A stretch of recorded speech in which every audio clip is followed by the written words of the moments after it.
Bismillahirrahmanirrahim. Assalamu alaikum. I hope you all are fine and staying safe and happy. I am your social study teacher, Ms. Farheen, and I welcome you all to your social study class. My dear students, as you know, we are on unit number 5 and the name of our unit is Geography. We are covering its first part, and today I am going to deliver the third lecture of part 1, which is about political map and topographical map. So my dear students, previous lecture में हमने types of map discuss की थी, जो कि 3 तरह के थे हमने discuss किए. They were tourist map, road maps and weather maps. आज हम 2 और तरह के types को discuss करेंगे, which is political map and topographical map. कौन से होते हैं maps, क्या ये हमें help out करते हैं, we will discuss that all. So my dear students, before moving on towards the lecture, let's quickly recap what we did in the previous lecture. So what do you know about a road map? Very good. Okay, my dear students, now let's quickly look at the student learning outcomes. So क्योंकि हम types of map discuss कर रहे हैं, आज हम political map और topographical map को discuss करेंगे. So my dear students, let's quickly look at the Islamic perspective. So it is who has made the earth a cradle for you and has traced out for you where's therein. So my dear students, now is time for an activity. So look at this map very carefully. So ये map आपको क्या चीज़ show कर रहा है? Different provinces of Pakistan आपको यहाँ दिखाए गए हैं. So आप यहाँ legend इसका देख सकते हैं. पंजाब अगर आप locate करना चाहें तो dark sea green color जो है ये आपको पंजाब जो है प्रोविंस बता रहा है. इसके अलावा जो लाइट येलो क्रीमिश कलर है वो Sindh, then this green color shows Balochistan, light blue Khyber Pakhtunkhwa, the darker blue shows the Gilgit Balochistan, and a very lightish green color shows the Azad Jammu and Kashmir. और यहाँ पे आपको country capital के बारे में, provincial capital के बारे में भी लेजेंड जो है वो दिखाया गया है. सो माय डियर स्टूडेंट्स, है you can see the working boundary, provincial boundary जो है वो येलो कलर से शो की गई है. इसके अलावा इंटरनेशनल बाउंड्री ग्रीन कलर से शो की गई है. So these are all the boundaries जो कि बहुत इंपॉर्टेंट चीज़ हैं. So my dear students, now look at this map जिसको बिल्कुल अभी हमने लेबल नहीं किया. सो आपने क्या करना है, write the name of the capitals and boundaries of the province of Pakistan on this map. So my dear students, इसी तरीके से टीचर जो है बच्चों को एक एम्प्टी मैप ऑफ पाकिस्तान दिखाएं और फिर उनसे कहें कि जो बाउंड्रीज हैं हर प्रोविंस की वो बताएं और इसके अलावा प्रोविंसेस के नेम भी आपने लिखने हैं. For example, this is Punjab province और इसकी बाउंड्री जो है उसको आप एक दफ़ा ट्रेस आउट कर दें. ठीक है, इसको मैंने रेड कलर से ट्रेस आउट कर दिया एक दफ़ा. Now I will use another colour, I will take purple colour. So this is Balochistan और ये बलूचिस्तान की बाउंड्री है. ठीक है, और जो आउटर बाउंड्री है that shows the international boundary. Then I will use black color and this is KPK, Khyber Pakhtunkhwa, and this is its international boundary और ये inner boundary है इसकी. Then this is Gilgit Baltistan on the top. I will use yellow color. Okay, so this is Gilgit Baltistan, and then comes the Azad Jammu Kashmir. I will take blue color. Okay, so this is AJK. And this is its boundary. So इस तरीके से ये boundaries जो हैं ये बहुत important होती हैं अंडरस्टैंडिंग के लिए. अभी हम इनको फर्दर डिस्कस करेंगे. इनको पॉलिटिकल बाउंड्रीज कहा जाता है. हर प्रोविंस की, हर कंट्री की एक बाउंड्री होती है जो कि मैप के ऊपर रिप्रेजेंट की जाती है. आपको पता चलता है कि ये हमारे मुल्क का एरिया है, यहाँ से शुरू होकर यहाँ ख़त्म हो जाता है और इससे आगे जो है वो कोई दूसरा मुल्क जो है वो शुरू हो जाता है. इसी तरह विद इन द कंट्री अगर आप बाउंड्री की बात करें तो एक प्रोविंस कहाँ से लेके कहाँ तक मौजूद है और उसके बाद एक नया प्रोविंस शुरू हो जाएगा तो उसकी बाउंड्रीज जो है वो आपको मैप पर इस तरीके से शो की जाती हैं. Okay, my dear students, now quickly open page number 65 in your social 5 books. I hope everybody has opened the page. So my dear students, let's start the reading. So we are going to study about political maps. A map which shows the political distribution of the world, countries, states, provinces or cities is called a political map. They help to understand the geography of the world. Political maps are usually in printed form, hung on walls in the schools, libraries, etc. So my dear students, ये जो political boundaries हैं ये किस लिए होती हैं, ताकि आपको पता चले कि कौन सा खित्ता कितना बड़ा है और कहाँ से शुरू होकर कहाँ तक खत्म हो रहा है। और इनको पॉलिटिकल इसलिए कहा जाता है क्योंकि हर मुल्क की एक अलग बाउंड्री होती है, उसको पता होता है कि ये मेरी बाउंड्री इतनी है, इसके अंदर में रहूंगी। जैसे आप एक घर के अंदर रहते हैं, आप ऐसे तो नहीं करते किसी और के घर के अंदर जो है वो घुस जाते हैं। आपके अपने घर की भी एक बाउंड्री होती है, उससे आगे किसी और के घर की बाउंड्री शुरू हो जाती है। तो इसी तरह से एक मुल्क की भी बाउंड्री होती है, एक प्रोविंस की, एक सिटी की एक बाउंड्री होती है। उसके बाद नया शहर, नया गांव, नया खित्ता, नया मुल्क जो है वो शुरू होता है उस बाउंड्री के बाद, और उसी को हम पॉलिटिकल बाउंड्री कहते हैं।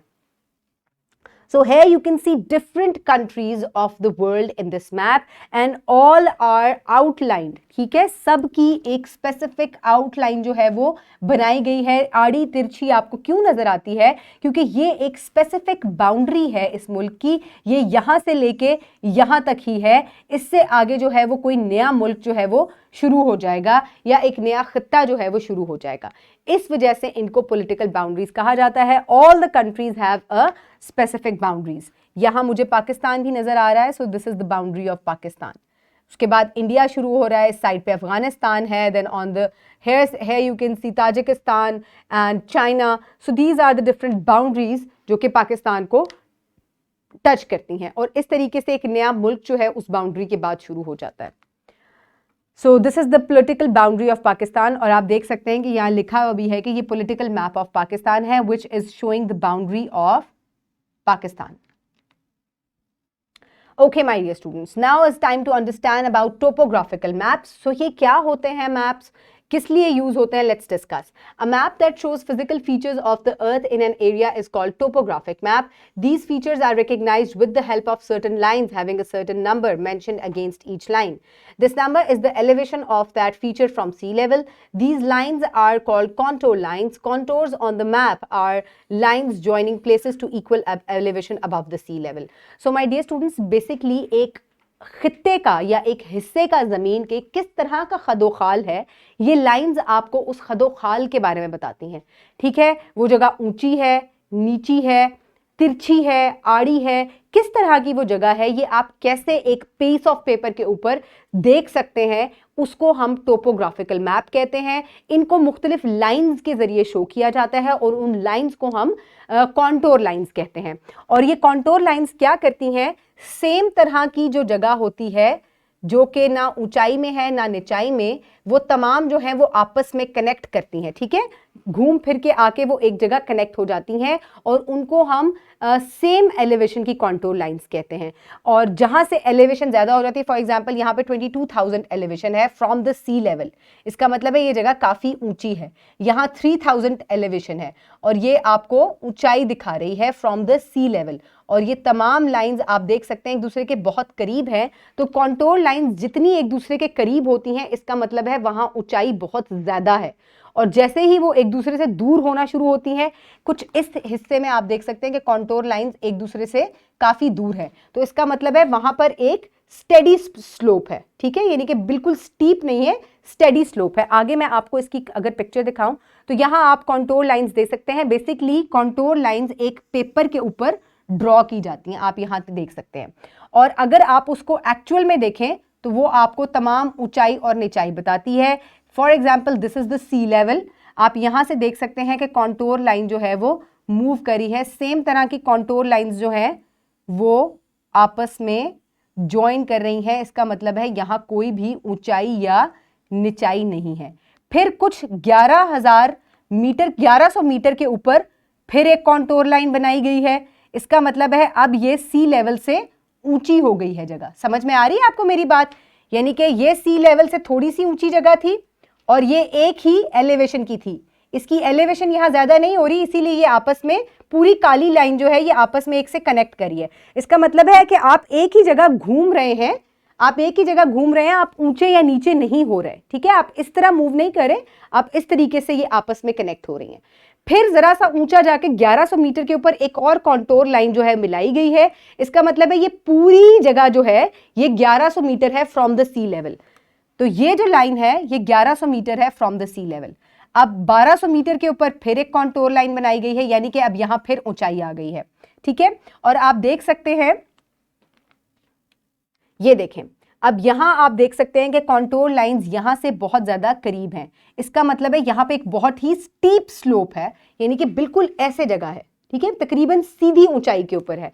और जैसे ही कॉन्टोर लाइंस एक दूसरे से दूर हो रही हैं, यहाँ आप देखें एक दूसरे से दूर हो रही हैं, तो यहाँ पर एक स्टेडी स्लोप है, इसे स्टेडी स्लोप कहा जाता है।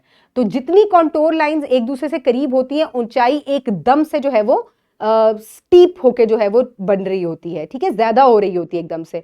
और जितनी कॉन्टोर लाइंस एक दूसरे से दूर होती हैं वो स्टेडी स्लोप बन रही होती है। कॉन्टोर लाइंस जब आपस में कनेक्ट हो रही हैं, इसका मतलब है वहां पर सेम टाइप ऑफ एलिवेशन है, वो जगह जो है वो ज्यादा ऊंची नहीं है, वो एक जितनी एलिवेशन पे, यानी कि एक कॉन्टोर लाइन ऐसे घूम के आपस में मिल रही है, वहां पर पूरी 1100 मीटर एलिवेशन है। फिर उससे ऊपर जाएंगे 1200 मीटर पे, ये पूरा चक्कर खा रही है, पूरी 1200 मीटर पे एलिवेशन है, ठीक है। तो सेम तरह की जो एलिवेशन होती है वो कॉन्टोर लाइंस आपस में कनेक्ट करती हैं। समझ में आ गई आपको मेरी ये बात? सो एक जगह की ऊंचाई, ये जगह जो है सबसे हाइट पर है, ये जो सेंटर में जगह है, this is the highest spot, ये इस स्पॉट को रिप्रेजेंट कर रहा है ऑन द पेपर। ये जगह 3500 मीटर पर है, ठीक है, from the sea level. Okay, my dear students, so what does a political map show? A political map shows different boundaries of cities, countries, places, that where they start and where they end. And a topographical map is used for to look at the how does an area look like, how does the elevation is from the sea, and the lines which show these elevations are called contour lines. Okay, my dear students, for practice you will do project number 1. सबसे पहले आप ये वाला project करेंगे। इस project के लिए जितनी भी पिक्चर्स आपको चाहिए वो इसी वीडियो के डिस्क्रिप्शन बॉक्स में एक्टिविटी के तौर पर प्रोजेक्ट के गिवन है, आप वहां से प्रिंट करके टीचर्स जो है वो बच्चों को प्रोवाइड कर सकती हैं। Divide the class into 5 groups. Assign each group one type of map: road map, tourist map, weather map, political, topographic map. Tell them to make a short presentation about the map they have selected with the help of other of your members. Now present their map along with important details with the rest of the class. So my dear teachers, आप लोगों ने class में 5 groups बनाने हैं बच्चों को। हर group को एक खास तरह का मैप देना है। एक ग्रुप को आप देंगे रोड मैप ऑफ पाकिस्तान, ये ऑलरेडी डिस्क्रिप्शन बॉक्स में गिवन है, आप बच्चों को प्रिंट करके यहाँ से देख सकते हैं। ग्रुप मेंबर्स जो हैं वो अपने ग्रुप मेंबर्स की मदद से एक प्रेजेंटेशन तैयार करेंगे कि क्या क्या इंपॉर्टेंट चीज़ें यहाँ पे डिफरेंट जो रोड्स हैं वो आपको शो कर रही हैं। You can also take help from the book. The next group will take the tourist map of a zoo. ये आप प्रिंट करके बच्चों को दे सकते हैं, और क्या इंपॉर्टेंट चीज़ें आपको यहाँ नजर आ रही हैं, किस तरह से ये आपको हेल्पफुल लग रहा है, आप बता सकते हैं, ठीक है। आप एग्जाम्पल्स भी देख सकते हैं, that is if you want to visit the elephants, so here are the elephants, so you will find road number 6 and then you will move on it and you can find the elephants. And similarly the next group, the third group, will take the weather map of London. इस map में किस तरह का weather है, वहाँ cloudy है, सनी है, वो भी गिवन है। इसके अलावा टेम्परेचर्स भी इस मैप में गिवन है। सो आपने बताना है कि किस तरीके से ये मैप जो है आपको मुख्तलिफ चीज़ें वेदर के बारे में अंडरस्टैंड करने में हेल्पफुल है।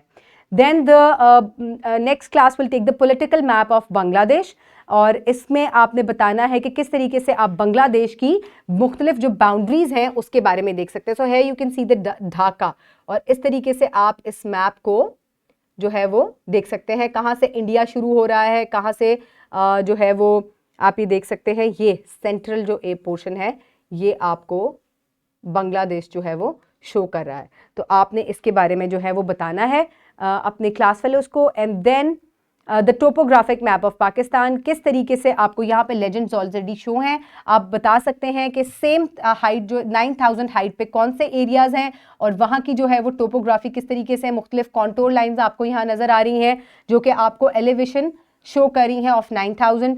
जीरो जो है दैट इज ऑफ है, you can see the zero elevation somewhere here, ठीक है, क्योंकि यहाँ पे कोई भी जो है वो एलिवेशन नहीं है, it is just on the sea level. So इस तरीके से आपने ये एक्सप्लेन करना है क्लास में project. Pause the video and do your project. I hope everybody has done it. So my dear students, for practice you can download this worksheet from the description box below this video, or you can get it in print form by your teacher. Write down your name and your class, and then what is a political map, take help from the book. Which map has contour lines, a topographic map, okay my dear students, so अब एक थोड़ा सा critical thinking का question है. Using what you have learned about contour lines and topographic maps, figure out which photo goes with the map. Give reasons for your location. So my dear students, ये एक topographic map एक जगह का दिया गया है और आपको यहाँ पर 5 पिक्चर्स जो हैं वो दिखाई गई हैं. इन पिक्चर्स को आपने बहुत गौर से देखना है और फिर आपने ये बताना है कि ये टोपोग्राफिक मैप जो है, ये जो कॉन्टोर लाइंस जो हैं, ये किस पिक्चर को शो कर रही हैं. पहले जल्दी से गेस करें. अच्छा, थोड़ा सा मैं आपको एक्सप्लेन करती हूं. है you can C very steep area. यहां पर बहुत स्टीप एरिया आपको नजर आ रहा है और यहां पे आपको एक बिग सा होल सा नजर आ रहा है जहां पर मैक्सिमम हाइट है. और इसके बड़ा होने की वजह यह है कि ये जगह ऊपर से बिल्कुल फ्लैट है. ठीक है, इसके बीच में और कोई कॉन्टोर लाइन नहीं बनी हुई. ये काफी हाइट पे जाके एक बिल्कुल फ्लैट एरिया आ रहा है. सो अब गेस करें कि ये कौन सी जगह है. This one, very good, a plateau. So my dear students, you will also write down your answer. For help, you can take help from here. So the contour lines are very close together, indicating an extremely steep slope. A perfect bull's eye in the center. A circular mountain. The open center circle inside the 5100 contour line indicates that the top of the mountain is a flat plateau. So 1, 2, third picture is the correct answer. So this is how you will complete this part of the worksheet. Now let's quickly move forward towards page 73. You will write the comprehensive answer for the following question. So explain the types of the map. Today you will discuss about only political map and the topographic map. So previous 3 आपने कर लिए थे. So this will be your homework. And my dear student, today we have discussed about the political map which shows the boundaries of different areas, whether it is a city, it is a village, it is a small area, a country or the whole world. So इनकी different boundaries आपको show की जाती हैं. And the topographic map shows how the area, how it looks like, whether it is elevated, how elevated it is from the sea level, what does it look like, what is its height. So all different lines which are given on the paper shows the that area of a particular place. So my dear students, I hope you have enjoyed today's lecture, both types of the map. Keep everybody around you safe. Have a good day. Thank you so much and Allah Hafiz.